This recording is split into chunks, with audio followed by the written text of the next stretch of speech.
امریکہ کے وزیر finance Scott Besant نے امریکہ کے خلاف آپریشن اکنامک آؤٹکاسٹ یہاں پر ایران کے خلاف آپریشن اکنامک آؤٹکاسٹ کا اعلان کرتے ہوئے کہا کہ ایران پر تاریخی سخت ترین اقتصادی پابندیاں عائد کی جا رہی ہیں۔ واشنگٹن میں پریس کانفرنس سے خطاب کرتے ہوئے اسکاٹ بیسنٹ نے کہا کہ ایران سے تعاون کرنے والے ممالک اور کمپنیوں کو بھی امریکی پابندیوں کا سامنا کرنا پڑے گا، جبکہ ایران کو ترسیلات زر کی بعض ادائیگیوں کے لیے دیے گئے لائسنس منسوخ کیے جا رہے ہیں۔ انہوں نے کہا کہ ایرانی معیشت کو ہر اس رگ کو کاٹنا چاہتے ہیں جو ایرانی حکومت کو سہارا دے رہی ہے۔ اقتصادی پابندیاں ایک مضبوط ہتھیار ہے جسے امریکہ استعمال کرنے کی صلاحیت رکھتا ہے۔ امریکی وزیر فائنانس کا کہنا تھا کہ اقتصادی پابندیوں اور بحری محاصرے کے بعد نئی فوجی کارروائیوں کی ضرورت نہیں پڑے گی، کیونکہ معاشی دباؤ کے نتیجے میں ایرانی نظام خود گھٹنے ٹیکنے پر مجبور ہو جائے گا۔ انہوں نے کہا کہ اقتصادی محاصرہ ایران کو مجبور کرے گا کہ آبِ ہرمز کھولے اور جنگ کے خاتمے کے لیے امریکی شرائط کو قبول کرے۔ امریکہ کے صدر ٹرمپ اور ایران کی پارلیمنٹ کے اسپیکر باقر کلیباف کے درمیان نوک جھونک ہوئی ہے۔ امریکی صدر ٹرمپ نے کہا کہ ایران مکمل تباہ ہو گیا ہے۔ اس کے ساتھ انہوں نے محمد باقر کلیباف سے منسوب بیان کو بھی شیئر کیا ہے۔ تفصیلات کے مطابق باقر کلیباف نے کہا تھا کہ خوراک کی کمی کا سامنا ہے اور ہم بچ نہیں سکتے۔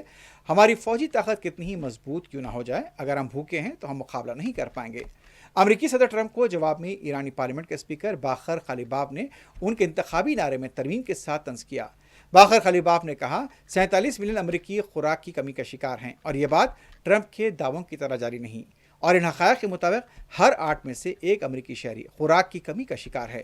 اس کے علاوہ ایران کی پارلیمنٹ نے یہاں پر ٹرمپ پر کلیباف کے بیان کو توڑ موڑ پیش کرنے اور فوجی شکست کو چھپانے کا الزام لگایا ہے۔ دوسری طرف ایران کے نائب وزیر خارجہ کاظم غریب آبادی نے امریکہ کے وزیر خزانہ اسکاٹ بیسنٹ کے ایران کی فوجی صلاحیت ختم کرنے سے متعلق بیان پر رد عمل دیتے ہوئے کہا، امریکی موقف اقتصادی پابندیوں کے دعوے سے مطابقت نہیں رکھتا۔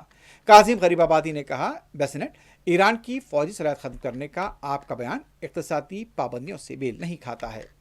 ایرانی وزارت خارجہ کے ترجمان اسماعیل بقائی نے کہا کہ مکہ معاہدے میں شمولیت کی دعوت موصول نہیں ہوئی ہے۔ پریس بریفنگ میں ان کا کہنا تھا کہ عمان کے وزیر خارجہ کا دورہ تہران پاکستان کے آرمی چیف کے دورے سے منسلک نہیں ہے۔ اسماعیل بقائی نے کہا کہ بلغاریہ کا امریکہ کے ساتھ مل کر ایران پر حملے میں تعاون کرنا ایک جاہرانہ اقدام ہے۔ کسی بھی جارحیت کے مقام کو نشانہ بنانا ایران کا حق ہے۔ پاکستانی فوج کے سربراہ جنرل عاصم منیر کا تہران دورہ مکمل ہوا ہے۔ ان کے اس دورے نے ایک بار پھر پاکستانی ثالثی کو ایران اور امریکہ کے درمیان جاری محاذرائی کے مرکز میں لا کھڑا کیا ہے۔ اس دورے کا مقصد تعطل کا شکار سفارتی عمل کو بحال کرنا اور کشیدگی کے نئے سلسلے سے بچنا ہے۔ ایرانی پارلیمنٹ کے اسپیکر محمد باقر کلیباف سے ملاقات کے دوران عاصم منیر نے اس بات پر زور دیا کہ مفاہمت کی یادداشت میں شامل ذمہ داریاں واضح ہیں اور ان پر درآمد ہونا چاہیے۔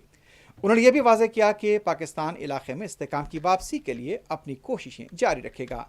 فیلڈ مارشل نے ایران کے صدر مسعود پزشکیان، رہبر اعلیٰ کے نمائندے محسن رضائی، اسپیکر باقر کلیباف، ایرانی وزیر خارجہ و ایرانی وزیر داخلہ سے بھی ملاقاتیں کی ہیں۔ عمان کے ساحل کے قریب آئل ٹینکر پر پروجیکٹائل سے حملہ کیا گیا، جس سے جہاز ناکارہ ہو گیا۔ برطانوی میریٹائم ٹریڈ آپریشن ایجنسی کے مطابق حملے میں جہاز کے انجن روم کو نقصان پہنچا، جبکہ عملہ محفوظ رہا۔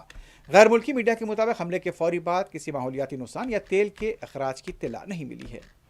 سعودی عرب کے ولی عہد اور وزیر اعظم شہزادہ محمد بن سلمان کی جانب سے کیے جانے والے سرکاری دورے کے فریم ورک کے تحت ان کی اور فرانس کے صدر ایمانوئل میکرون کی موجودگی میں سعودی اور فرانس کے اداروں کے درمیان معاہدوں پر دستخط ہوئے ہیں۔ اجلاس کے دوران کونسل ارکان کی موجودگی میں ایجنڈے میں شامل متعدد موضوعات کا جائزہ لیا گیا۔ سعودی ولی عہد شہزادہ محمد بن سلمان اور فرانس کے صدر ایمانوئل میکرون کی موجودگی میں سعودی عرب اور فرانس کے درمیان متعدد معاہدوں اور مفاہمتی یادداشتوں پر دستخط کیے گئے ہیں۔ شام کے رہنما احمد الشرا نے امریکہ کے صدر ٹرمپ کی جانب سے ریاست کو دہشت گرد ممالک کی فہرست سے نکالے جانے کا خیر مقدم کیا ہے۔ اپنے پیام میں احمد الشرا نے کہا، وہ شام کے عوام کو مبارکباد دیتے ہیں کیونکہ ہمارے ملک کا نام دہشت گردوں کی حوصلہ افزائی اور فنڈنگ کی فہرست سے نکالا گیا ہے۔ شام کے عوام مبارکبادی کے مستحق ہیں اور ہم ایک نئے شام کی ترقی و تعمیر کے لیے آگے بڑھ رہے ہیں۔